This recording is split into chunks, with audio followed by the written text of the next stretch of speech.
अच्छा, एक छोटा-सा मुझे आजकल जो समाज में चल रहा है ना विभव, कि जी, डीजे में जो एक अपने जो सनातनी ईश्वरों को मतलब इतना गलत तरीके से पेश किया है, करते। उसमें थोड़ा-सा मुझे मैं बोलना चाहूँगी कि ये थोड़ा-सा कम होना चाहिए, क्योंकि ईश्वर के भाव हमें जुड़ने चाहिए। बिल्कुल, बिल्कुल, बिल्कुल। आप एक ईश्वर का रूप बना के आप उनको नचा रहे हैं, जी, जी, जी, है बिल्कुल ना? सही बात बोली आपने। हाँ, और डीजे में भी आप जैसे शहनाज़ अख्तर जी बहुत अच्छा गाती हैं।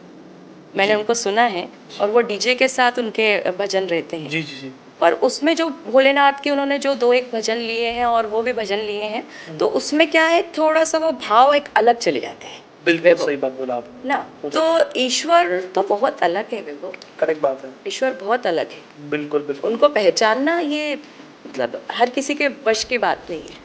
और वो उसके लिए बहुत बड़ा तपस्या भी रहती है, जैसे एक्चुअली कि आपने बताया 20-22 साल से कर रहे हैं बिल्कुल। और आप आने वाली अपनी पूरी लाइफ भी वो करना चाहते जी, हैं। जी।